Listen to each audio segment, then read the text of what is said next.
नमस्कार बच्चों, study pillar online के इस प्लेटफॉर्म पर आप सभी का स्वागत है। बच्चों, हम प्रयोगशाला सहायक हेतु कंप्लीट केमिस्ट्री के क्वेश्चंस करना प्रारंभ कर चुके थे। अपन रिवीजन क्लास टाइप अपन शुरू कर चुके थे। आज जो अपन रिवीजन करेंगे वो रासायनिक साम्य का करेंगे। रासायनिक साम्य चैप्टर पे आधारित कुछ सवाल करेंगे, 21 सवाल करेंगे और इन 20 सवालों से संभवतः आपके सारे कॉन्सेप्ट्स क्लियर हो जाएंगे। ठीक है, तो आज इस क्लास में तो अपन सवाल करें। यदि आप चाहते हैं कि मैं आपको थ्योरी का भी रिवीजन करवाऊं, कंप्लीट चैप्टर का थ्योरी का रिवीजन, तो आप कमेंट करके बता सकते हैं। शाम तक मैं एक और वीडियो अपलोड कर दूंगा जिसके अंदर अपन क्या करेंगे, थ्योरी का रिवीजन कर लेंगे। अभी मैं कुछ बेहतरीन क्वेश्चंस ऐड करें हैं इसमें। अगर आप ये 20 सवाल कर लेते हैं तो मान के चलिए बच्चों, आपका जो रासायनिक साम्य वाला चैप्टर है ये कंप्लीट हो जाएगा। इससे बाहर एक भी सवाल ऐसा नहीं आएगा जो आप गलत करोगे। सारे सवाल यहाँ से इन कॉन्सेप्ट से क्लियर हो जाएंगे। और यदि आप चाहते हैं थ्योरी की क्लास में ऐड करूँ, इसके अंदर रिवीजन टाइप क्लास एक थ्योरी की, तो आप कमेंट करके बता सकते हैं। तो पहला सवाल है, एक अभिक्रिया दे रखी है आपको। अभिक्रिया दे रखी है H2 + I2 और इससे बन क्या रहा है 2HI। उम्मीद करता हूँ आपको दिख रहा होगा। और इसके लिए पूछा है के लिए साम्यावस्था स्थिरांक क्या होगा। इसके लिए साम्यावस्था स्थिरांक किसके साथ बदलेगा?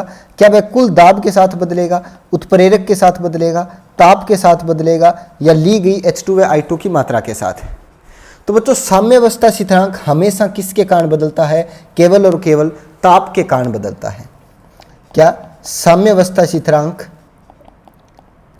साम्यावस्था स्थिरांक की अगर बात करें बच्चों, तो किन किन के कारण बदलता है? वो केवल और केवल ताप का प्रभाव उस पर पड़ता है, या मैं कहूं अभिक्रिया को प्रदर्शित करने के तरीके पर प्रभाव पड़ता है। जैसे कि A + B is convert in C। इसके लिए मान लो अभिक्रिया स्थिरांक K1 है। इसी अभिक्रिया को मैं उल्टा लिख दूं किस प्रकार से, C = A + B। तो इसके लिए जो अभिक्रिया स्थिरांक का मान हो जाएगा वो 1/K1 हो जाएगा। तो आपको मैंने थ्योरी की क्लास के अंदर करवा रखा है। तो साम्यावस्था स्थिरांक जो होता है बच्चों, केवल और केवल ताप पर निर्भर करता है। तो आपको ये अभिक्रिया दे रखी है यहाँ पे। इस अभिक्रिया के अंदर क्या होगा, जो साम्यावस्था स्थिरांक जो बदलेगा वो किसके अनुसार बदलेगा? तो बच्चों वो ताप के अनुसार बदलेगा। ऑप्शन नंबर 4 इसका सही आंसर। ठीक है, नेक्स्ट सवाल। अगला सवाल है, साम्य SO2Cl2, आपको एक रिएक्शन दे रखी है, SO2Cl2 converted into SO2 + Cl2। ठीक है, आपको पूछ रखा है 25 डिग्री सेल्सियस ताप पर एक बंद पात्र में स्थापित किया जाता है और इसमें अकीरिय गैस हीलियम मिलाई जाती है। तो निम्न में से कौन सा कथन सही है? कौन सा कथन सही होगा? बच्चों, मेरे को थोड़ा सा टाइम नहीं मिल पाया, इसलिए क्लियरिटी थोड़ी सी कम है क्वेश्चंस की। आप थोड़ा सा मैनेज कर लीजिएगा। ठीक है, तो हीलियम गैस अगर इस बंद पात्र में मिलाई जाए तो क्या प्रभाव पड़ेगा? ऑप्शन से अधिक क्लोरीन बनेगी, ये कह रहा है कि क्लोरीन की मात्रा बढ़ेगी, या फिर SO2 की सांद्रता घटेगी, या फिर इन सभी की सांद्रता में कोई परिवर्तन नहीं होगा, या अधिक SO2Cl2 बनेगा, या ये अधिक बनेगा। तो क्या इनकी सांद्रता में परिवर्तन होगा? जैसा कि बीच में निशान किसका है? साम्य का निशान है बच्चों। और साम्य पे एक बात तो फिक्स होती है, क्या? कि सांद्रताएं क्या हो जाती है बच्चों? सांद्रताएं निश्चित हो जाती है। सांद्रता क्या होगी? निश्चित। अब यदि हम क्लोरीन की या SO2 की, SO2Cl2 की कंसंट्रेशन अगर ऐड करते तो सांद्रताएं कम या ज़्यादा होती, लेकिन हम ऐड क्या करें? हीलियम। हीलियम क्या है बच्चों? एक अकीरिय गैस है, यानी कि किसी के साथ कोई अभिक्रिया नहीं करेगी। तो किसी के साथ कोई अभिक्रिया नहीं करेगी तो इनकी सांद्रता में कोई परिवर्तन नहीं आएगा। तो अपन कह सकते हैं ऑप्शन नंबर 3 देखो, SO2Cl2, SO2 व Cl2 की सांद्रता में कोई परिवर्तन नहीं होगा। MPPMT 2000 के अंदर सवाल आया हुआ है। तो आपको कॉन्सेप्ट पता होना चाहिए कि साम्य पर क्या होता है बच्चों, हमेशा सांद्रता जो होती है वो निश्चित रहती है। ठीक है, नेक्स्ट सवाल। आप आंसर कमेंट करने का प्रयास करिएगा। कौन सा साम्य ताप बढ़ाने पर दाईं ओर खिसक जाता है? ताप बढ़ाने पर दाईं ओर कौन सा साम्य खिसकेगा बच्चों, आपको ये बताना है। तो ताप का क्या कॉन्सेप्ट होता है बच्चों, बताओ जरा। आपके पास कुछ अभिक्रियाएं हैं, पहली अभिक्रिया, सेकंड, थर्ड, फोर्थ, बताओ। ताप बढ़ाने पर साम्य किधर की ओर, दाईं ओर कौन सी अभिक्रिया में खिसकेगा? ताप का मतलब क्या है, यदि आप ताप बढ़ाओगे तो इसका मतलब क्या है, अभिक्रिया अगर दाईं ओर खिसक रही है यानी कि उत्पाद ज्यादा बनेंगे। दाईं ओर खिसकने का मतलब क्या, उत्पाद ज्यादा बनेंगे। उत्पाद ज्यादा बनने का मतलब क्या है कि अभिक्रिया क्या है, उष्मा शोषी है, उष्मा शोषी अभिक्रिया है। ठीक है, तो देखो उत्पाद ज्यादा किन में है, तो वही होगी अभिक्रिया। यानी कि बच्चों मैं कह सकता हूं ऊष्माशोषी अभिक्रिया में क्या होगा कि ताप बढ़ाने पर उत्पाद ज़्यादा बनेंगे, यानी कि उत्पादों के मोलों की संख्या ज़्यादा बनेगी। तो अपने को क्या करनी है, जिस अभिक्रिया में उत्पादों के मोलों की संख्या है उसी अभिक्रिया में ताप बढ़ाने पर साम्यदायी और स्थापित होगा। तो पहले ऑप्शन में देखो दोनों तरफ एक एक दो दो मोल है, बराबर है। दूसरे ऑप्शन में देखो दाईं ओर उत्पादों के अंदर 2 मोल है और विकारकों के अंदर 3 मोल है, तो ये भी नहीं होगा। तीसरा ऑप्शन बिल्कुल करेक्ट होगा, इसके अंदर इधर तो कितने हैं 1.5 मोल्स और इधर कितना है 1 मोल, तो तीसरा ऑप्शन इसका सही आंसर हो जाएगा। कॉन्सेप्ट समझ रहे हो आप, ताप बढ़ाने पर ऊष्माशोषी अभिक्रियाओं के लिए उत्पाद ज़्यादा बनता है। ठीक है, तो अपने को उत्पादों की मोलों की संख्या ज़्यादा देखनी है, तो तीसरा ऑप्शन हो जाएगा। नेक्स्ट सवाल देखो, नेक्स्ट सवाल क्या कहता है, सोडियम सल्फेट पानी में ऊष्मा उत्सर्जन के साथ घुलता है, यानी कि सोडियम सल्फेट जब पानी में घुलेगा तो क्या क्या देगा अपने को, ऊष्मा देगा, है ना। यानी कि ये प्रक्रम कौन सा है, ऊष्माक्षेपी प्रक्रम है। आगे पढ़ो, यदि सोडियम सल्फेट के एक संतृप्त विलयन का ताप बढ़ाया जाए तो लीस-सातैलीय सिद्धांत के अनुसार, लीस-सातैलीय सिद्धांत क्या था बच्चों, कि साम्य को बिगाड़ोगे किसी के कारण तो साम्य वापस उसी दिशा में स्थापित हो जाएगा। तो लीस-सातैलीय सिद्धांत के अनुसार अधिकांश ठोस घुलेगा। दूसरा ऑप्शन विलयन से कुछ ठोस अवक्षेपित होगा। तीसरा विलयन की सांद्रता अपरिवर्तित रहेगी या कोई नहीं। तो बताओ बच्चों कौन सा होगा। ऊष्माक्षेपीय अभिक्रिया के लिए अपन क्या बढ़ रहे हैं, ताप बढ़ा रहे हैं, ताप बढ़ा रहे हैं, तो ये तो विरोधी कारक हो गया। हमें ताप कम करना चाहिए ऊष्माक्षेपीय अभिक्रिया के लिए। तो अभिक्रिया किस दिशा में स्थापित होनी चाहिए, पश्च दिशा में। और पश्च दिशा में क्या है बच्चों, सोडियम सल्फेट है, तो सोडियम सल्फेट क्या होगा, ठोस रूप में अवक्षेपित हो जाएगा। तो ऑप्शन बी इसका सही आंसर। कोई दिक्कत वाली बात नहीं है। कोई भी क्वेश्चन ना समझ में आए तो कमेंट कर देना। अगर ढंग से दिखाई नहीं दे रहा है बच्चों तो आप इसकी पीडीएफ जो अपलोड होगी उस पीडीएफ पे आप देख के ये सवाल कर लेना। नेक्स्ट सवाल number 5, H2 + I2 convert into HI। इसके लिए डेल्टा एस दे रखा है नेगेटिव में, यानी कि अभिक्रिया कौन सी है बच्चों, ऊष्माक्षेपीय अभिक्रिया है, ऊष्माक्षेपी रिएक्शन है।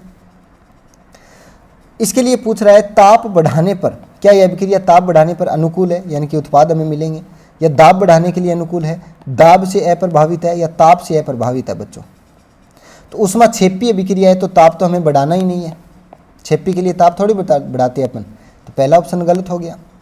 दाब बढ़ाने पे अनुकूल, दाब का क्या कॉन्सेप्ट होता है बच्चों, दाब बढ़ाने पर अगर दाब बढ़ाते हैं अभिक्रिया का तो अभिक्रिया किस दिशा में स्थापित होती है, जिस तरफ मोलों की संख्या कम हो, मोलों की संख्या कम हो उस दिशा में अभिक्रिया क्या होती है बच्चों, विस्थापित तो होती है। तो दाब बढ़ाने के अनुकूल तो नहीं है, क्योंकि दाब का तो कोई प्रभावित नहीं पड़ेगा, क्योंकि इधर भी 2 मोल है और उधर भी 2 मोल है, विकारकों के भी 2 मोल है, उत्पादों के भी 2 मोल है। ठीक है, तो दूसरा भी गलत है। ताप से अप्रभावित है, ताप से प्रभावित होगी, अप्रभावित क्यों, ताप से प्रभावित होगी, तो चौथा भी गलत है। एक ऑप्शन सही होगा अपना, तीसरा ये एकदम सही दे रखा है, दाब से अप्रभावित, दाब का कोई प्रभाव नहीं पड़ेगा इस पर। क्यों, क्योंकि उत्पादों के अंदर भी 2 मोल उपस्थित है और विकारकों के अंदर भी 2 मोल उपस्थित है। और दाब की परिघटना में अपन पढ़ते हैं कि यदि दाब बढ़ाते हैं तो साम्य जो होता है वो जिस तरफ मोलों की संख्या कम है उस तरफ विस्थापित होगा। ठीक है, तो यहाँ पर तो कम ज़्यादा है ही नहीं, इक्वल मोल है विकारकों के उत्पादों के, तो क्या हो जाएगा, दोनों तरफ कोई प्रभाव नहीं पड़ेगा दाब का। तो तीसरा ऑप्शन इसका करेक्ट। नेक्स्ट सवाल करते हैं, छठा सवाल। एक बंद पात्र में SO2 के 5 मोल O2 के 5 मोल अभिक्रिया कर SO3 का निर्माण करते हैं। SO2 + O2 convert into SO3, ये हो गई, ये लो जी संतुलित। साम्यावर्तता पर 60% SO2 प्रयुक्त हो जाता है, यानी कि अल्फा इसका डिग्री ऑफ डिसोसिएशन कितना है, 60%। ठीक है, T = 0 पे अपने को मोल दे रखे हैं इसके कितने, SO2 के तो 5 मोल हैं, O2 के कितने हैं, 5 मोल हैं। और SO3 का निर्माण करते हैं। तो इसने पूछ रखा है साम्य पर कुल मोल कितने होंगे, अल्फा इज इक्वल टू 60% है। अल्फा 60 का मतलब क्या होता है बच्चों, 60% SO2 वियोजित होगा, यही बात है। 60% का मतलब 1 मोल से 60% यानी कि 60/100, और 5 मोल है टोटल इसके, तो 5 से कितने टूटेंगे इंटू 5, तो ये हो जाएगा बच्चे कितना 3 मोल। 60% का मतलब कितना है 3 मोल वियोजित होंगे, तो शुरुआत में इसके थे कितने 5 मोल, 3 मोल वियोजित हो गए तो बच गए कितने 2।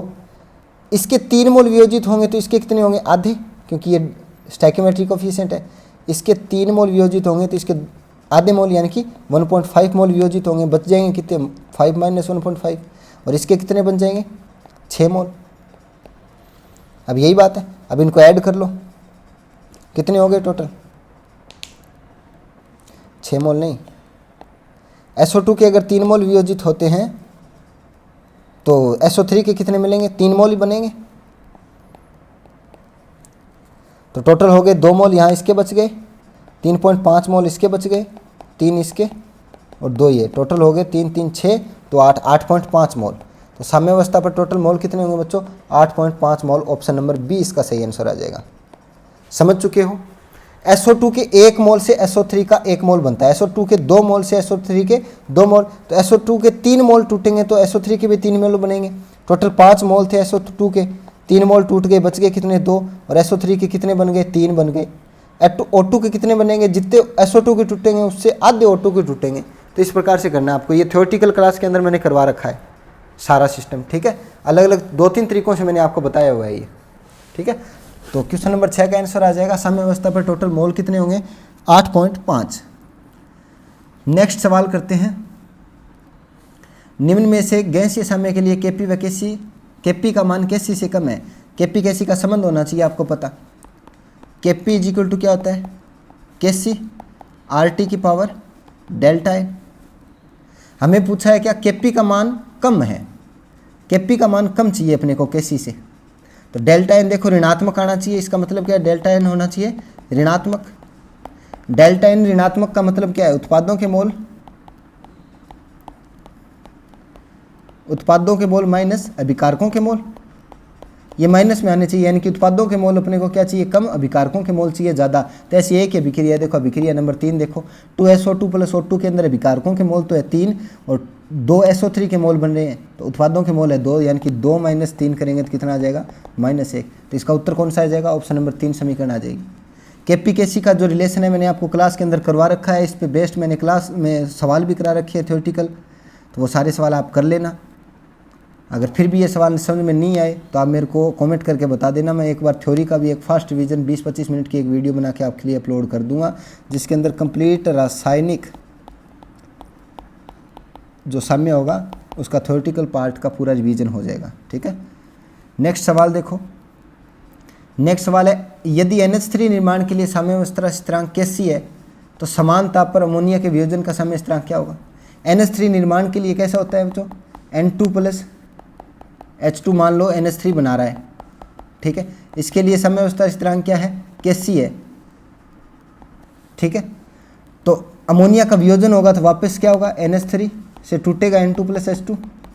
एक बार मैं संतुलित नहीं करा, तो इसके लिए क्या हो जाएगा Kc उल्टा हो जाएगा, 1/Kc हो जाएगा। तो ऑप्शन कौन सा आ जाएगा, ऑप्शन नंबर 4। समझते हो आप, कोई अभिक्रिया मान लो A + B, इससे संबंधित C से कोई स्थिरांक है K1, अगर इस अभिक्रिया को उल्टा लिख दूं मैं A + B, तो इसके लिए क्या हो जाएगा Kν, पहले वाले का उल्टा। अगर किसी गुणांक से गुणा कर दूं तो क्या हो जाएगा उसकी घात आ जाएगी। समझते हो, तो ये बात भी मैंने आपको क्लास के अंदर करवा रखी है, आसान सा सवाल है, DPMT 2001 में आया हुआ सवाल था ये। नेक्स्ट सवाल देखो बच्चों, ये सवाल एक बार आप छोड़ दो, थोड़ा सा कन्फ्यूजिंग सवाल है ये। नेक्स्ट सवाल देखते हैं। अगला सवाल क्या कहता है, यदि अभिक्रिया H2 + ½ SO2, ये अभिक्रिया दे रखी है इसमें, चलो ये सवाल करके देखो आप।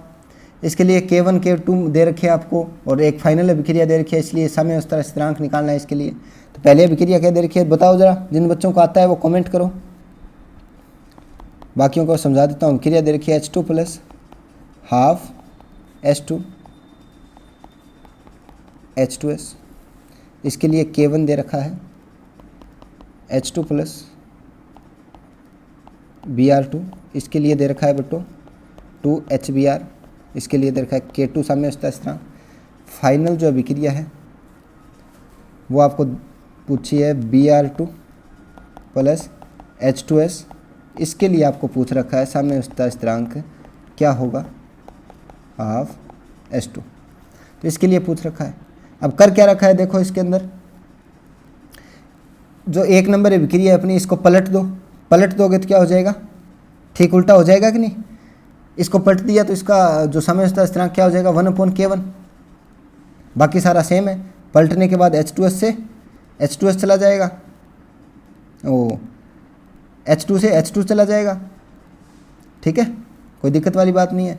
तो बचेगा क्या, K न्यू क्या हो जाएगा, 1/K1 इंटू K2, यानी कि K2/K1 आ जाएगा। उत्तर 3। करके देखना है ना आप, आसानी से समझ में आ जाएगा। बेस्ट सवाल है, महत्वपूर्ण सवाल है। 2016 वाले में सेम इस तरह का सवाल आया था और 2018 वाले लैब असिस्टेंट में भी ऐसा ही सेम सवाल आया था, तो कर सकते हो आप आसानी से। नेक्स्ट सवाल की ओर बढ़ते हैं। ये बच्चों कोई भी एक भी सवाल की फ़ोटो ढंग से नहीं आ रखी यार। चलो मैं आपको क्या करूँगा कि एक PDF अपलोड कर दूँगा, क्या PDF मिल जाएगी आपको, ठीक है। उस PDF से 20 के 20 सवाल है, 20 सवाल है, इन 20 सवालों को आप कर लीजिएगा, ठीक है। सारे सवाल अत्यंत ही महत्वपूर्ण सवाल है। इन 20 सवालों को करने के बाद ना आपको चैप्टर का रिवीजन करने की आवश्यकता नहीं है, कंप्लीट चैप्टर का रिवीजन हो जाएगा आपका, ठीक है। PDF में आपको नीचे लिंक में, डिस्क्रिप्शन में लिंक में, या कैसे भी टेलीग्राम चैनल पे आपको उपलब्ध हो जाएगी, ठीक है बच्चों। तो यदि आप इस चैप्टर का कंप्लीट रिवीजन चाहते हैं तो आप हमें कमेंट करके बता सकते हैं, मैं आपको रिवीजन करा दूंगा। और सवाल कराने हैं तो और सवाल कल क्या करेंगे कि एक अच्छा सा PPT फॉर्मेट में आपको क्वेश्चन करवाएंगे। कल का जो चैप्टर रहेगा अपना क्वेश्चंस का वो रहेगा आयनिक इक्विलिब्रियम, ठीक है। तो ये चैप्टर आप पढ़ लीजिएगा, कल अपन इसके आयनिक इक्विलिब्रियम से संबंधित कोई 50-60 सवाल करेंगे और सारा चैप्टर रिवाइज कर देंगे, ठीक है। तो मिलते हैं बच्चों नेक्स्ट क्लास के अंदर, तब तक के लिए जय हिंद जय भारत।